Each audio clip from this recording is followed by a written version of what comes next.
Welcome to the Cryptonometron. Thanks for joining me today. In this video, we'll be looking at the recent expose of a pump and dump group involved in one of the biggest paid groups in the cryptocurrency space. But if this is your first time here and you want to avoid getting scammed by pump and dump groups, paid groups, then you need to click that subscribe button, click that bell notification icon, and you'll get notified as soon as I go live and as soon as I upload new content. Thanks for doing that, guys. Now, let's get on with the video. So in this video, what we'll be doing is we'll be taking a look at what's happened and the group that's been involved, but I'm not here to point fingers or blame people, or expose them even further. That's already been done. I'm here to help you guys not fall victim to these types of scams and these types of pump and dump groups. All right, guys, I'm here for your benefit, so I'm going to try and help you a little bit. So we'll take a look at the pump and dump scam that was going on and the obvious implications of that.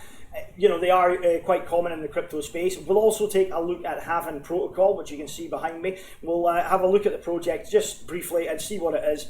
Not a review, of course. I've not got time to do that today. And then I will give you my do's and don'ts for being successful and not falling victim to scams in the crypto sphere. So let's get going. And first of all, let's take a look at this recent expose of this pump and dump group. So what happened with the pump and dump scheme then? Well, to just give you a brief outline, this guy CryptoMedication posted a Steemit blog about how he was invited to a private Telegram and Discord chat on this Bitcoin Bravado group. Now, Bitcoin Bravado group are a paid group. It costs about $300 to get into it, and then they give you calls and you act accordingly whether you want to get into their calls or not. And this CryptoMedication guy posted screenshots of the whole chat he was involved with, where some members of this Bravado group were trying to set up a pump and dump scheme. Now, what that involved was buying into a particular coin or token. In this case, it's havven protocol, or XHV in the ticker, and they were going to buy into this over the counter initially because there wasn't enough volume in it. Then they were going to start shilling it, build up the volume for themselves, build up their accumulation to over 25%, launch several media articles on it, and then grow interest in it so it would grow in price, grow in value. But with them having such a large percentage between them, they could actually manipulate what was going on with it so they could continue to make money. And the culmination of all of this would be dumping it on these unsuspecting followers. So they were going to use Twitter gurus and social media celebrities to basically shill the coin for them, and then eventually it would get dumped on people and they'd be left holding the bags, basically. That's in a nutshell how it was going to work. So Bitcoin Bravado Group launched a statement against what they called slander, or a slander article on their company, distancing themselves from whatever happened, and also the supporters, they call them, or even members that were engaging in this kind of behavior. But they didn't stop there, unfortunately. They didn't do themselves any favors as they started to attack the messenger, CryptoMedication, the guy who posted the original blog post. They attacked him, and again they posted a long conversation about his involvement with Bitcoin Bravado and how he got into the paid group, why he felt he was jilted. It seemed to me that they were just trying to shoot the messenger, and that they were a bit annoyed that they've had their pants pulled down here. Needless to say, CryptoMedication responded to the Bitcoin Bravado Group statement, saying basically, this is what happened, and posting yet more direct messages that he's had with the owners of that group and different people involved with that Bravado group. And again, it doesn't look very pleasant. It looks all very childish, blame shifting, pointing fingers, and pretty much it really does sum up, in my opinion, the immaturity of the crypto space. We've got a lot of kids involved here, a lot of people, a lot of guys under 25 involved in this space, and it really, this kind of thing really highlights to me, as an old fart, just how immature the space is and what's going on with social media. It really is quite ridiculous, in fact. But anyway, it doesn't detract, nothing detracts. You can, attack the messenger all you want. Nothing detracts from the fact that these guys were actually planning a pump and dump scheme. Now, that involves manipulating markets, colluding with people, using social media, shall we say, influencers, if you like, to shill bags to unsuspecting people, and then basically using media as well to promote what you're doing, and then dumping eventually this token onto unsuspecting people, who then turn out to be bag holders and ultimately losing money, and you profit from it. So not very pleasant, and not really in the spirit of what crypto's all about, in my opinion. These guys are pretty toxic to the crypto community in general, I think. The other thing that's important to note is CryptoMedication actually stated in his original expose article on Steemit that he had reported this pump and dump group to the FBI and the SEC as well, so they could be facing some problems there. Now, you could contest and say, well, cryptocurrency is unregulated, they're doing nothing wrong. This happens all the time, we know it does, but that doesn't make it right, and nor does it make it legal either. Now, from this article back in February, you can see that the US Securities Exchange Commission, the SEC, is actually very concerned with pump and dump schemes. And there's actually a whistleblower.gov website. You can report these pump and dump schemes if you find them. And it says some of these groups are surprisingly easy to find and bold enough to literally put the words pump and dump in their name, and I'm sure you guys are aware of a few of them.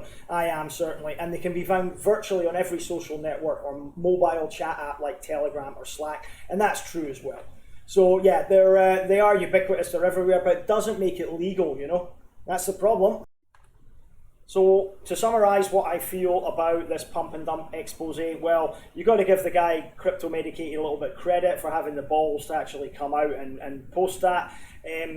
Whatever his motives, whatever his reasoning was behind coming out and posting that, it doesn't detract from the fact that there were people involved on a paid group trying to pump and dump a token, and basically that's not only malignant behaviour I find in the crypto space, it could also possibly be illegal as well. Like I said, I'm not passing judgment on individuals that were allegedly involved, nor on the Bitcoin Bravado group itself. Again, they may have been unaware of what was going on and had nothing to do with it. I'm not passing judgment here on anybody, but you know, it looks very much to me like they're trying to shoot the messenger, and now we've got into this very immature toing and froing of messages and pointing fingers and you know, you did this, oh, but you did this, and this is why you've done this. It won't matter in the end, I'm sure. You know, if it does go to court and there are legal proceedings, you know, the judge isn't going to sit there and read through these Twitter and Telegram messages. That's simply not going to happen. He's going to look at the evidence that's presented, and then he's going to act accordingly. Right, so let's talk about the havven protocol. Its ticker is XHV. It's a fairly new project, apparently. Only come to my attention really fairly recently. A lot of the Twitterati were talking about it, and obviously that's maybe why it's become a target for this pump and dump group. It is actually a fork of Monero, so it's a kryptonite algorithm, a mineable coin.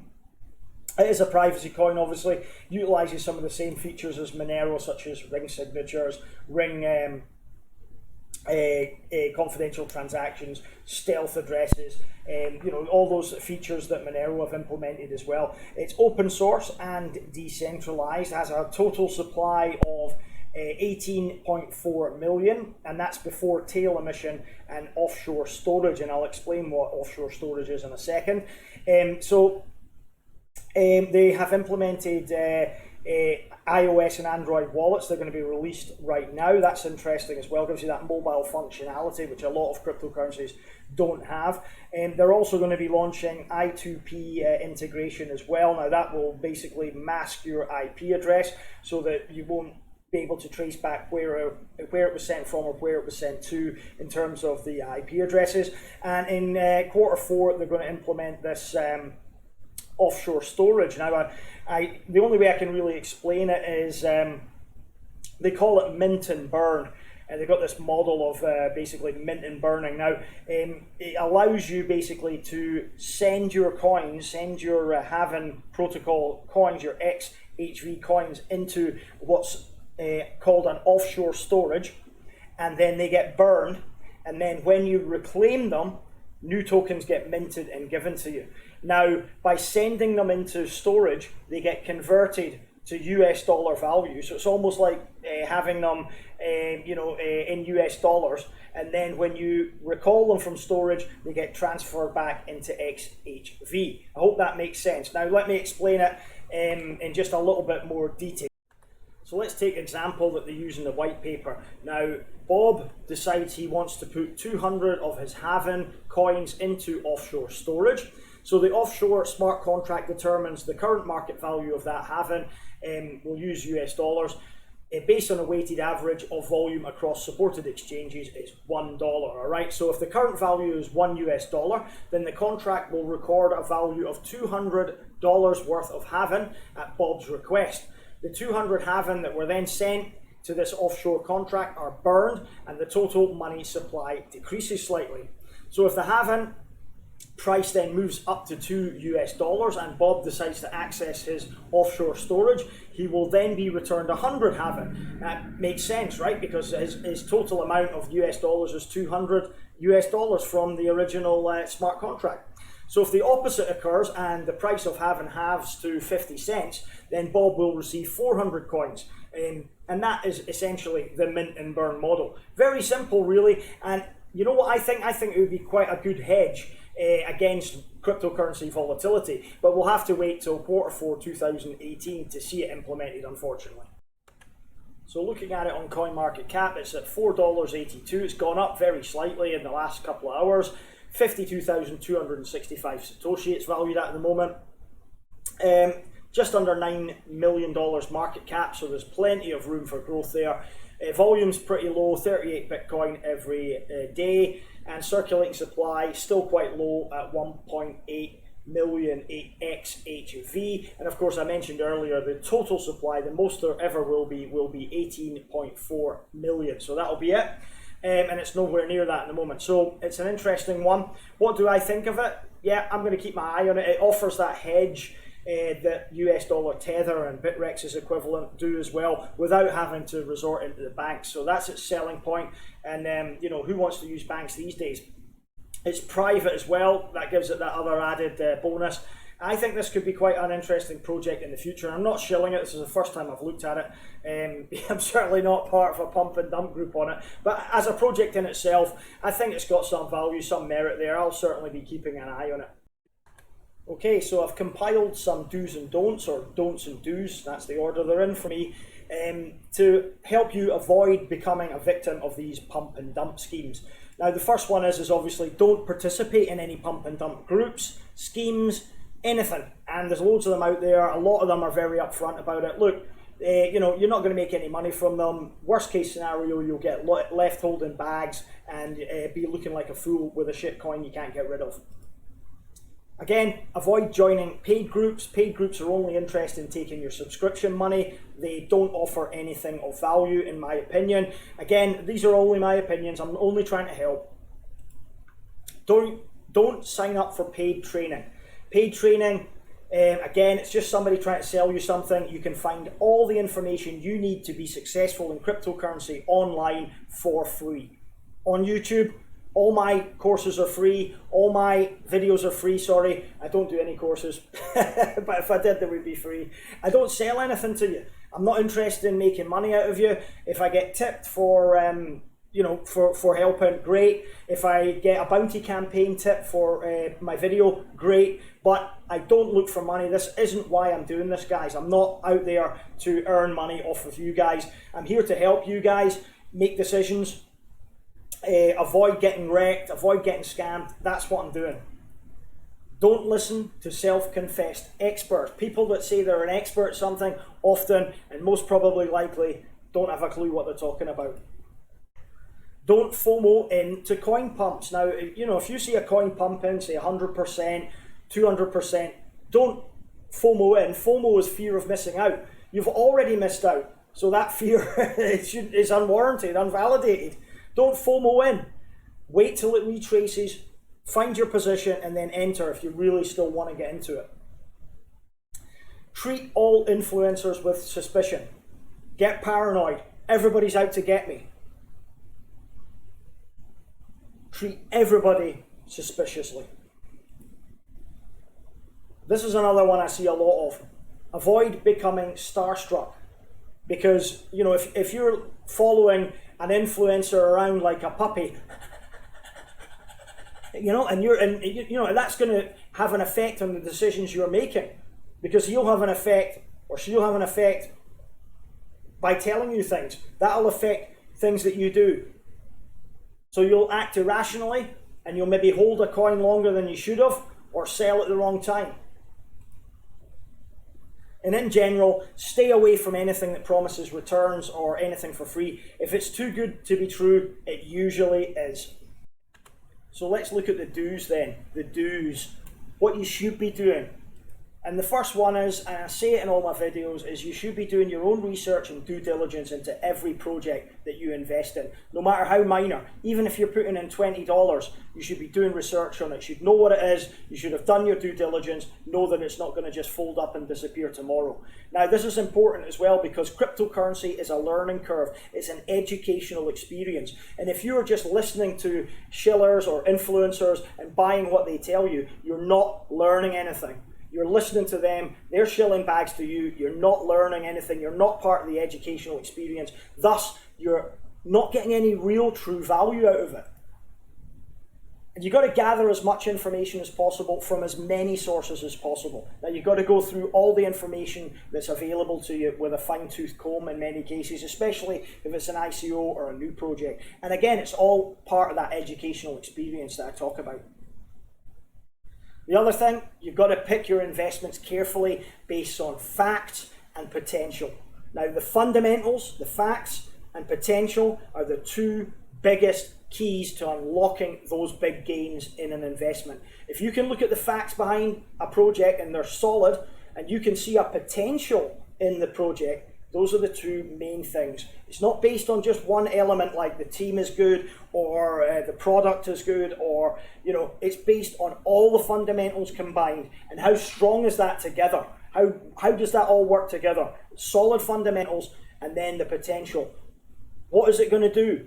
Who's going to use it? Is it going to grow? Is it going to have a market? That's the potential, and that has to be taken into consideration.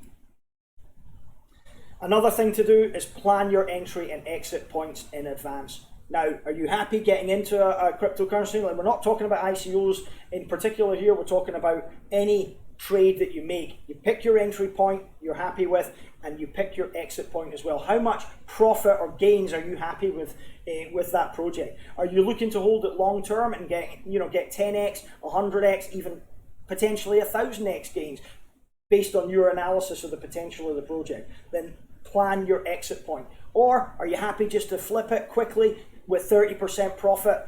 Plan your exit point. And hodl on until you get those gains. Don't fidget about, don't get restless legs and sell earlier. You'll regret it. Hold on. If you've done your due diligence and research and you believe in your research, you believe in what you've done, then hold on. Hodl on until you get those gains, guys, yeah? And be happy with what you get as well. I said it before in another video. We're talking about how to master ICOs. Be happy with what you get. Don't look back in anger. If you sell at a profit, if you've doubled your money or you've made a 5x out of a token, don't look back in anger and when it goes 100x or something, you've already got profits. Be happy with those. And also, stay humble, guys. I can't tell you how important that is. Be humble. Don't brag. Don't boast. If you made a good trade, yeah, sure, feel good, enjoy yourself with it, but be humble. Don't brag. Don't put yourself about like you're some sort of big note. Come on, staying humble and staying grounded is key to success in cryptocurrency, guys, yeah? Okay, that about concludes the video for today. Thanks for watching. If you enjoyed it, please click like, please subscribe to the channel if you're not already, and please click on that bell notification icon and you'll get notified whenever I go live and whenever I upload new video content. So thanks for joining me. The only thing left to say is I have now been uploading some Facebook Live videos, exclusive content only on Facebook. If you want to see more of me, go over there and check it out. Facebook address is in the description below. And yeah, thanks to Bird chain as well, shout out to them. Thanks for the t-shirt, very cool guys. If you want to send me any free clothing, I will wear it. I'm a men's size large, going on extra large if it's Asian sizes, and I will wear it and I'll give you a shout out on the channel. Keeps me clothed, keeps me from looking like a scruffy hobo as well.